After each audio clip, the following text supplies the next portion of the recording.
Pernahkah kamu merenung seberapa serius sebenarnya peringatan Allah dalam Al-Quran tentang neraka? Bukan sekedar kiasan, bukan pula sekedar ancaman. Dalam lembaran wahyu yang diturunkan lebih dari 14 abad yang lalu, Allah Subhanahu wa Ta'ala mencantumkan nama-nama tertentu bukan hanya sebagai tokoh dalam sejarah, tapi sebagai simbol peringatan abadi. Nama ini ditulis, diabadikan, dan dibaca oleh jutaan lidah manusia setiap harinya sebagai pelajaran tentang apa yang terjadi jika seseorang menolak kebenaran setelah ia datang, menentang para rasul, dan menyebarkan keburukan di muka bumi. Menariknya, sebagian dari nama-nama itu bukanlah orang asing di mata sejarah. Mereka adalah raja-raja, pemuka kaum, tokoh-tokoh besar yang pernah disegani atau ditakuti. Namun, alih-alih dikenang sebagai orang bijak, mereka justru diabadikan dalam Al-Quran sebagai penghuni neraka, tempat yang dijadikan bagi mereka yang dengan sadar menolak cahaya kebenaran. Tentu saja, kisah ini bukan untuk menakut-nakuti, tapi justru untuk membuka mata kita semua bahwa perjalanan manusia menuju surga atau neraka seringkali dimulai dari pilihan-pilihan kecil yang jika terus diabaikan bisa mengantarkan pada kebinasaan yang nyata. Setiap nama yang disebut itu menyimpan hikmah besar, refleksi mendalam, dan peringatan bagi hati yang masih ingin menerima kebenaran. Dan hari ini kita akan mengulas satu persatu siapa saja mereka, apa yang membuat mereka begitu dimurkai hingga nama mereka dicantumkan dalam Al-Quran, dan apa yang bisa kita pelajari dari kisah hidup dan kehancuran mereka. Yuk kita mulai perjalanannya.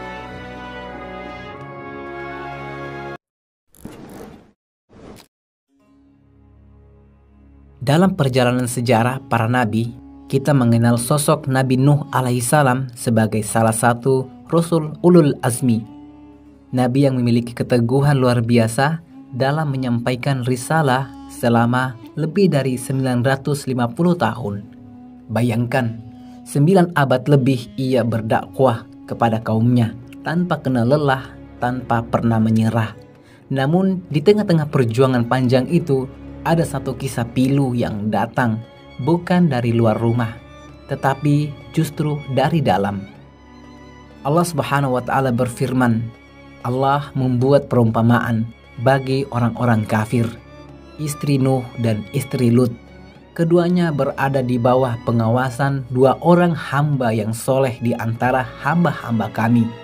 Lalu keduanya berkhianat kepada suami mereka, maka suami mereka itu tiada dapat membantu mereka sedikit pun di hadapan Allah. Dan dikatakan kepada keduanya, masuklah kalian ke neraka bersama orang-orang yang masuk ke neraka. Quran Surah At-Tahrim ayat 10. Lantas siapakah istri Nabi Nuh?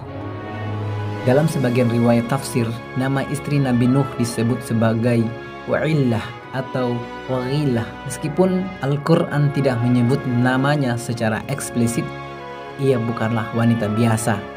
Dia adalah istri seorang nabi, seseorang yang hidup di sisi manusia terbaik di zamannya.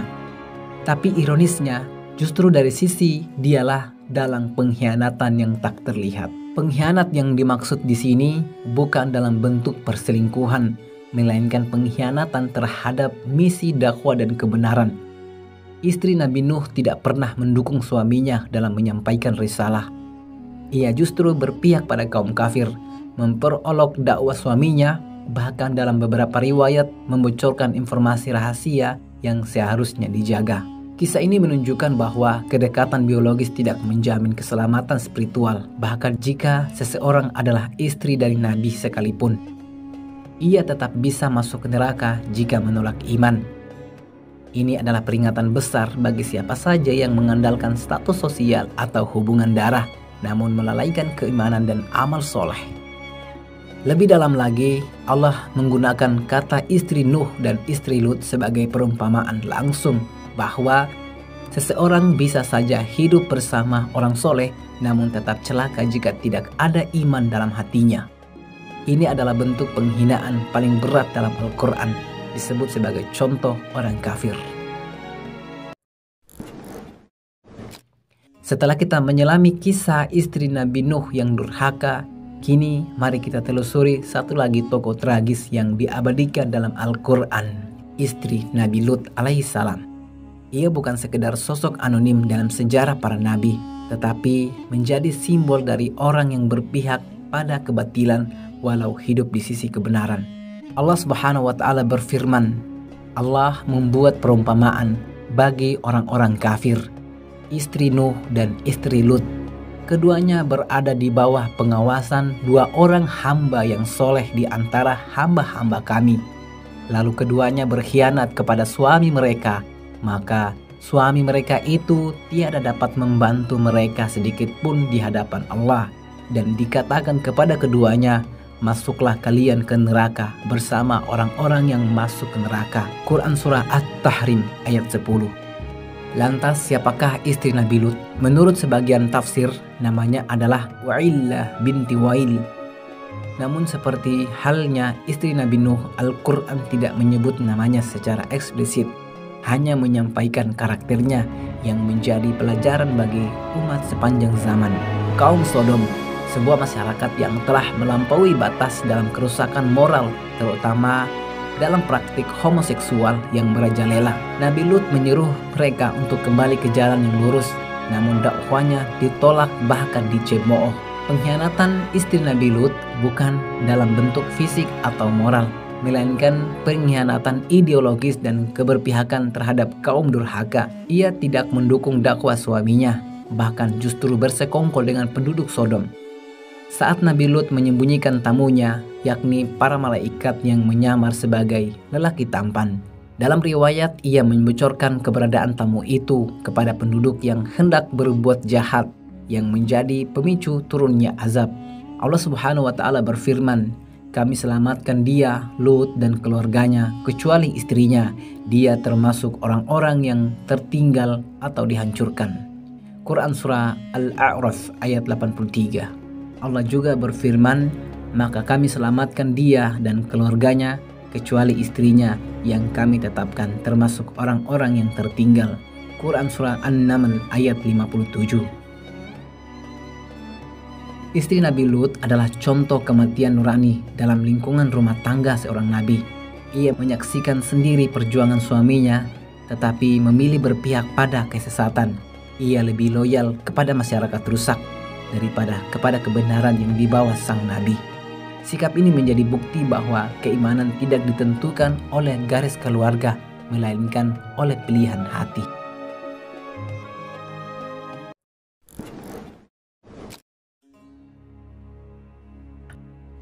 Peristiwa dakwah terbuka di Bukit Sofa adalah salah satu momen paling monumental dalam sejarah Islam. Disinilah Nabi Muhammad SAW untuk pertama kalinya secara publik menyerukan risalah Islam kepada kaumnya, suku Quraisy, setelah sebelumnya berdakwah secara sembunyi-sembunyi selama 3 tahun. Peristiwa ini diriwayatkan dalam banyak sumber sejarah, salah satunya oleh Ibnu Ishaq dalam Sirah Nabawiyah dan juga oleh Imam Al-Bukhari dalam kitab sahihnya. Dalam sirah disebutkan bahwa Nabi Muhammad SAW menaiki Bukit Sofa lalu memanggil suku-suku Quraisy dengan suara lantang. Ya Bani Fihr, ya Bani Adi, wahai kaum Quraisy, mari berkumpul. Penduduk Mekah pun bergegas datang karena mereka mengenal Muhammad sebagai orang jujur dan terpercaya dengan julukan Al-Amin. Mereka ingin tahu kabar penting apa yang akan beliau sampaikan. Lalu Nabi Muhammad SAW bersabda, wahai kaumku, bagaimana pendapat kalian jika aku katakan bahwa di balik bukit ini ada pasukan berkuda yang hendak menyerang kalian? Apakah kalian akan mempercayaiku? Mereka menjawab, ya, kami tidak pernah mendapati engkau berdusta. Kemudian Rasulullah SAW melanjutkan dengan suara tegas, sesungguhnya aku adalah pemberi peringatan kepada kalian akan datangnya azab yang pedih. Di saat suasana menjadi hening dan serius, Abu Lahab bangkit dan berteriak kasar, Tabban laka ya Muhammad, alihadza jam'atana. Celaka engkau Muhammad, apakah hanya untuk ini kau kumpulkan kami? Teriakan ini bukan hanya penghinaan personal, tapi juga pengingkaran terang-terangan terhadap kenabian. Di kalangan Arab, ucapan seperti itu adalah penghinaan berat di hadapan publik dan mencerminkan rasa tidak hormat serta penolakan terhadap risalah yang disampaikan.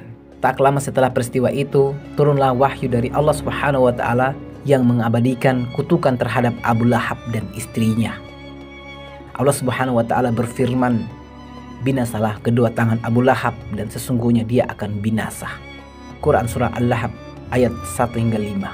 Surah ini bukan hanya menegaskan hukuman bagi Abu Lahab, tapi juga menunjukkan perlindungan ilahi terhadap Rasulullah SAW. Uniknya, ini adalah satu-satunya surah dalam Al-Quran yang secara eksplisit menyebut nama musuh Islam karena sikap dan perbuatannya yang luar biasa keji terhadap dakwah Islam. Setelah kejadian itu, Abu Lahab tak hanya menolak secara lisan, dia berubah menjadi musuh aktif yang melancarkan serangan sosial, ekonomi, dan propaganda terhadap Nabi dan kaum muslimin. Abu Lahab memimpin kampanye untuk menghancurkan reputasi Nabi, menyebarkan desah-desu bahwa Muhammad adalah penyihir gila, pendongeng, bahkan penyihir. Ia membayar orang-orang miskin dan buta untuk menyebarkan berita palsu di pasar-pasar dan tempat umum. Dalam kitab sirah Ibnu Hisham disebutkan bahwa Abu Lahab biasa mengikuti langkah Nabi dari belakang saat berdakwah kepada para kafilah dan berkata, "Jangan dengarkan dia pembohong." Abu Lahab menjadi salah satu dalang utama boikot besar-besaran terhadap Bani Hashim, termasuk terhadap Nabi Muhammad SAW dan para pengikutnya.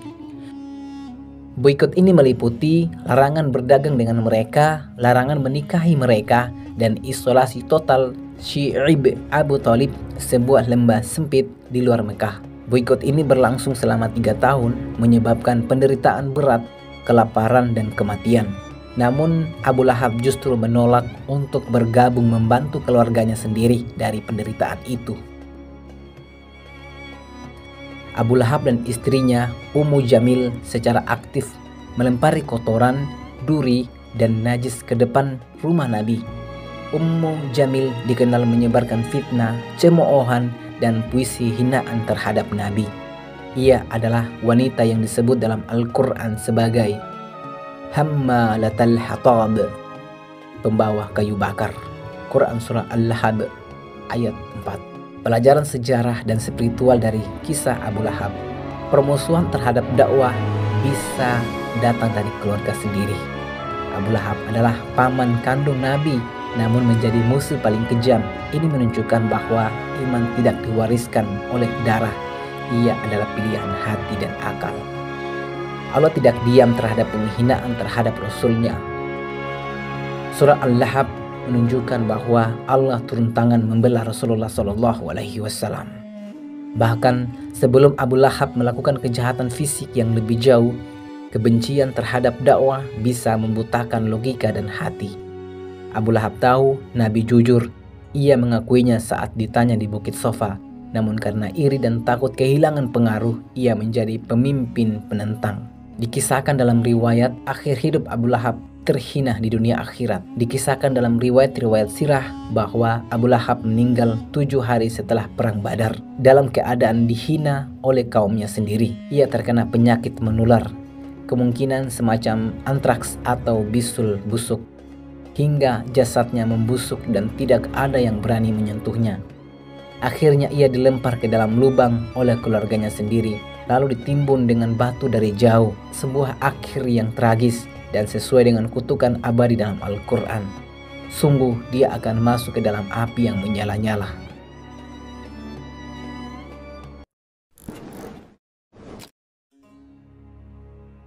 Siapakah Fir'aun? Dalam Al-Quran, kata Fir'aun disebut sebanyak 74 kali dan merujuk kepada penguasa Mesir di masa Nabi Musa alaihissalam. Nama ini bukanlah nama pribadi, tetapi gelar raja-raja Mesir kuno seperti Kaisar di Romawi atau Syah di Persia. Namun dalam konteks Qur'ani, Fir'aun ini adalah simbol tirani dan kesombongan absolut. Banyak sejarawan dan penelitian mengaitkan Fir'aun yang melawan Nabi Musa dengan Ramses II atau Merneptah yang memerintah sekitar abad ke-13 sebelum Masehi. Ramses II dikenal sebagai raja yang sangat berkuasa, membangun monumen besar dan memerintah selama lebih dari 60 tahun. Fir'aun adalah penguasa yang bukan hanya menolak kebenaran tetapi juga mengaku sebagai Tuhan. Allah Subhanahu wa taala berfirman, "Akulah Tuhan kalian yang paling tinggi." Quran surah An-Nazi'at ayat 24. Dalam tafsir Ibnu Katsir disebutkan bahwa pernyataan Fir'aun ini bukan hanya bentuk syirik, tapi puncak dari keangkuhan manusia terhadap penciptanya. Ia bukan hanya menindas fisik Bani Israel, tapi juga memonopoli kepercayaan dan menolak tauhid secara total. Fir'aun memerintah dengan tangan besi dan melakukan kejahatan sistematis terhadap Bani Israel, di antaranya mempekerjakan mereka sebagai budak kasar dalam proyek-proyek besar, memerintahkan pembunuhan terhadap setiap bayi laki-laki dari Bani Israel karena takut kehilangan kekuasaan. Allah Subhanahu wa taala berfirman, "Sesungguhnya Fir'aun telah berlaku sewenang-wenang di muka bumi dan menjadikan penduduknya berpecah belah. Ia menindas segolongan mereka, menyembelih anak-anak laki-laki mereka dan membiarkan hidup anak-anak perempuan mereka. Sesungguhnya dia termasuk orang-orang yang berbuat kerusakan." Quran surah Al-Qasas ayat 4. Menurut riwayat tafsir, Fir'aun melihat mimpi bahwa akan lahir seorang anak Bani Israel yang akan menghancurkan kerajaannya. Maka ia menetapkan kebijakan sadis itu, namun Allah justru menyelamatkan Musa alaihissalam di istananya sendiri. Ironisnya, bayi yang ditakutkan oleh Fir'aun, yaitu Musa alaihissalam, justru tumbuh besar di istananya sendiri. Hal ini merupakan rencana ilahi yang menunjukkan betapa kekuasaan Allah melampaui siasat manusia. Allah Subhanahu wa taala berfirman, "Bukankah kami telah membesarkanmu di antara kami sebagai seorang anak dan engkau tinggal bersama kami selama beberapa tahun dari umurmu?" Asy-Syu'ara ayat 18. Setelah Nabi Musa tumbuh dewasa, Allah mengangkatnya sebagai nabi dan memerintahkannya untuk kembali ke Fir'aun guna menyeru kepada tauhid. Allah memerintahkan Musa dan Harun untuk berbicara dengan lembut namun tegas. Allah Subhanahu wa taala berfirman, "Pergilah kamu berdua kepada Fir'aun, sesungguhnya dia telah melampaui batas. Maka berbicaralah kamu berdua kepadanya dengan kata-kata yang lemah lembut. Mudah-mudahan ia sadar atau takut." Quran surah Tohaha ayat 43 hingga 44. Namun Fir'aun menolak mentah-mentah seruan tauhid. Ia mengejek, menuduh Musa sebagai tukang sihir dan bahkan menantang Tuhan Musa.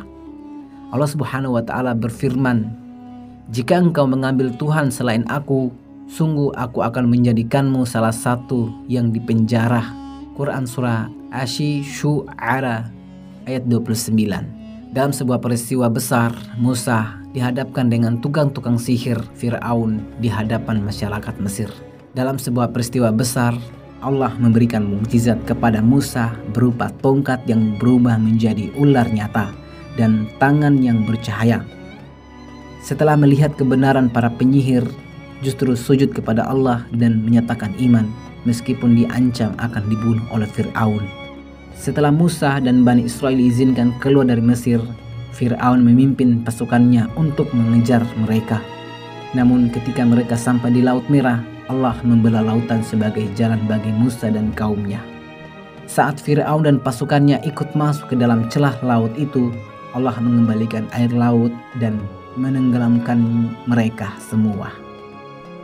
Allah Subhanahu wa taala berfirman, "Maka kami menghukum mereka dengan menenggelamkan mereka di laut karena mendustakan ayat-ayat kami, dan mereka adalah orang-orang yang lalai dari ayat-ayat itu." Quran surah Al-A'raf ayat 136. Dalam detik-detik terakhir hidupnya, Fir'aun menyatakan keimanannya, tapi telah terlambat. Allah Subhanahu wa taala berfirman, "Aku percaya bahwa tidak ada Tuhan selain Tuhan yang dipercaya oleh Bani Israel, dan aku termasuk orang-orang yang berserah diri." Quran Surah Yunus ayat 90. Namun Allah menolaknya karena iman di ujung ajal tak diterima, apalagi dari orang yang selama hidupnya bersikukuh dalam kesombongan dan penolakan. Allah Subhanahu wa taala berfirman, "Apakah sekarang baru percaya? Padahal sesungguhnya kamu telah durhaka sejak dahulu dan kamu termasuk orang-orang yang membuat kerusakan." Quran Surah Yunus ayat 91. Dalam ayat terakhir dari kisah ini Allah berfirman, "Maka pada hari ini kami selamatkan jasadmu supaya kamu menjadi pelajaran bagi orang-orang yang datang sesudahmu." Quran Surah Yunus ayat 92. Beberapa penelitian mengaitkan ayat ini dengan penemuan mumi Ramses II yang hingga kini masih dapat dilihat di Museum Mesir di Kairo. Sebuah bukti nyata bahwa Allah mengabadikan jasad tirani ini sebagai peringatan bagi umat manusia.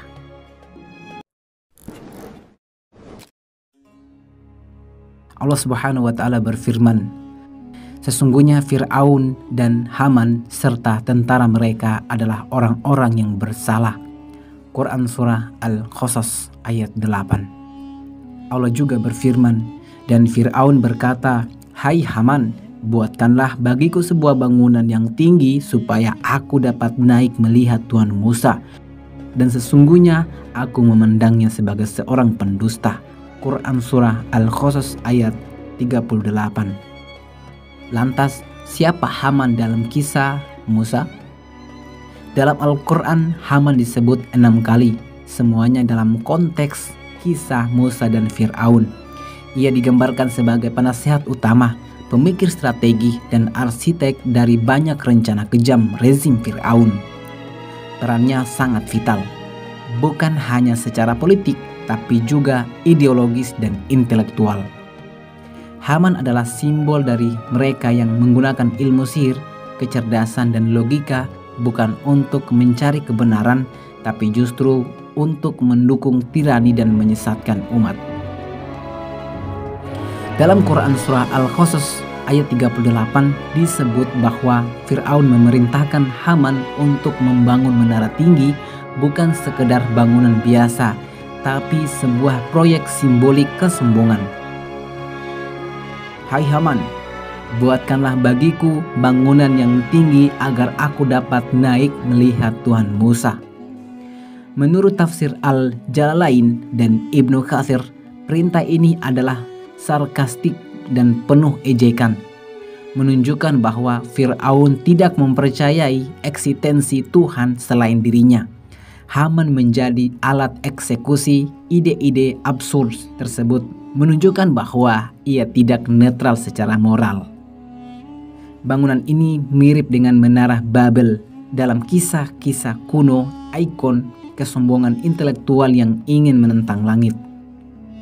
Tidak ditemukan sosok bernama Haman dalam catatan Mesir kuno, dan ini sering dijadikan bahan kritik oleh sebagian peneliti barat. Namun, menariknya, penemuan arkeolog Mesopotamia menemukan nama Haman sebagai gelar tinggi di kerajaan Persia atau Babel, bukan sebagai nama pribadi. Pendekatan Qur'ani sering tidak menyebut nama pribadi, tapi gelar atau fungsi, seperti halnya Fir'aun, bukan nama melainkan posisi. Haman tidak hanya dihukum karena mendukung Fir'aun, tetapi juga karena menjadi pelaku aktif dalam menyesatkan rakyat dan menindas Bani Israel. Ia tenggelam bersama Fir'aun dalam peristiwa Laut Merah. Allah Subhanahu wa taala berfirman, "Kami benamkan Fir'aun dan tentaranya ke dalam laut." Quran Surah Al-Baqarah ayat 50. Dalam berbagai tafsir, Haman digambarkan ikut serta dalam pertempuran terakhir dan tidak pernah bertobat hingga ajal menjemputnya.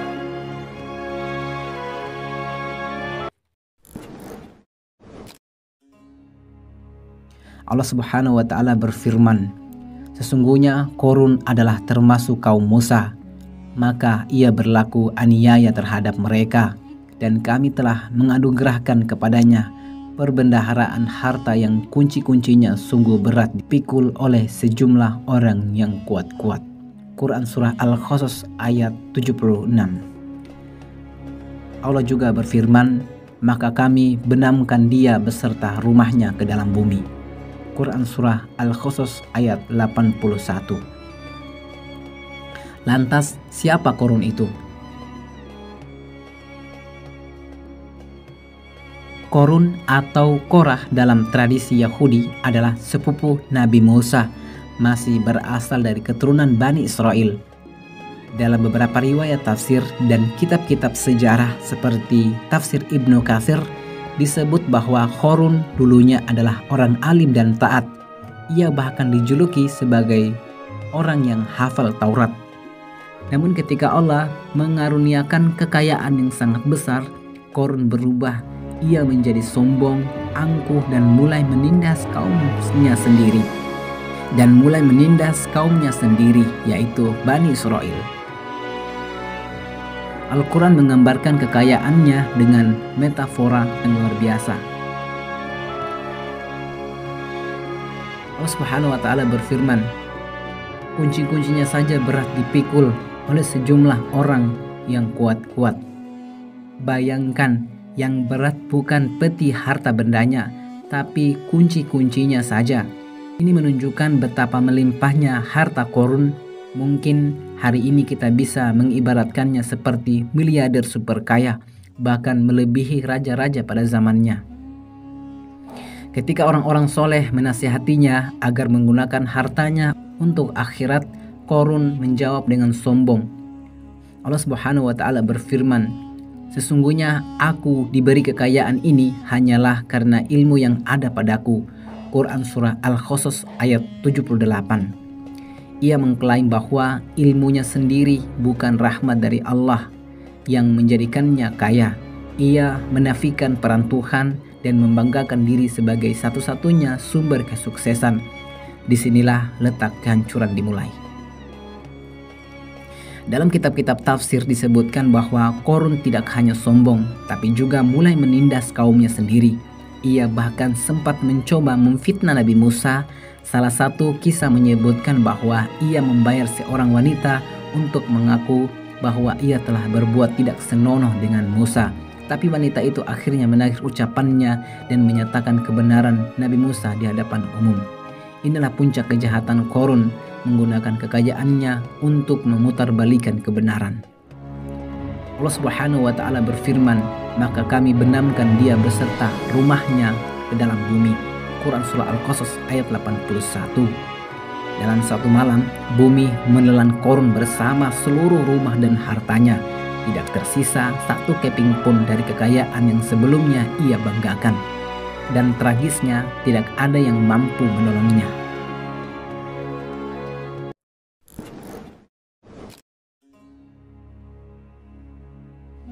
Allah Subhanahu wa Ta'ala berfirman, dan berkatalah Musa, apakah yang mendorongmu berbuat demikian, hai Samiri?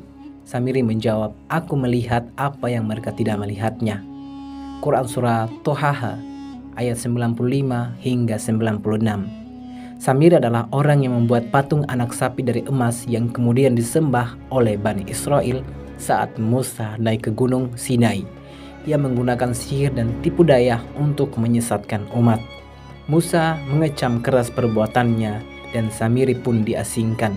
Ia menjadi simbol penyesat spiritual yang menggunakan agama untuk kepentingan pribadi.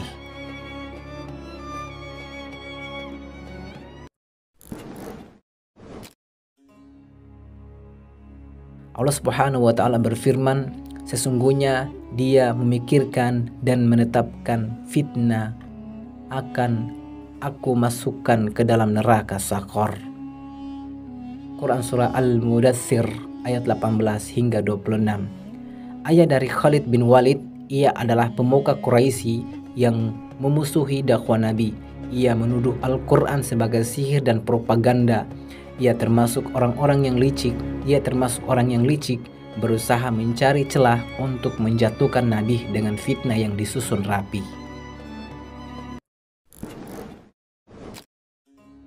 Allah Subhanahu wa Ta'ala berfirman, pada hari itu orang zalim menggigit tangannya seraya berkata, "Aduhai, kiranya aku dulu mengambil jalan bersama Rasulullah."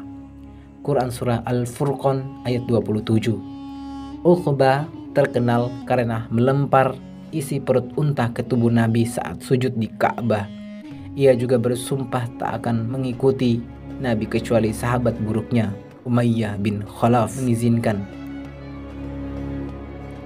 Al-Quran menggambarkan penyesalan terbesar di akhirat sebagai peringatan bagi mereka yang memilih pergaulan buruk.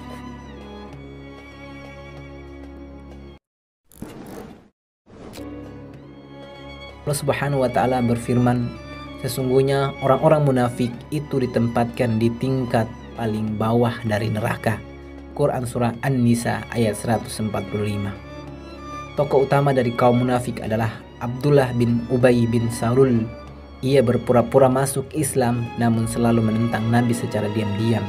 Ia menyebarkan fitnah, memecah belah umat dan membocorkan rahasia kaum muslimin. Allah menegaskan tempat mereka adalah neraka paling bawah, lebih rendah dari orang kafir.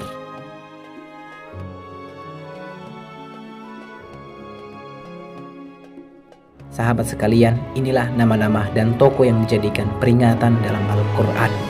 Mereka nyata hidup di masa para nabi dan dikenang bukan karena kejayaan, tapi karena kebinasaan. Mari kita renungi agar kita tidak mengikuti jejak mereka, bukan soal nama, tapi sifat dan tindakan. Semoga kita termasuk orang-orang yang senantiasa berlindung dari neraka dan mengikuti jalan para nabi. Jangan lupa untuk like, subscribe, dan aktifkan lonceng notifikasi untuk kisah inspiratif dan penuh hikmah lainnya hanya di Arus Waktu.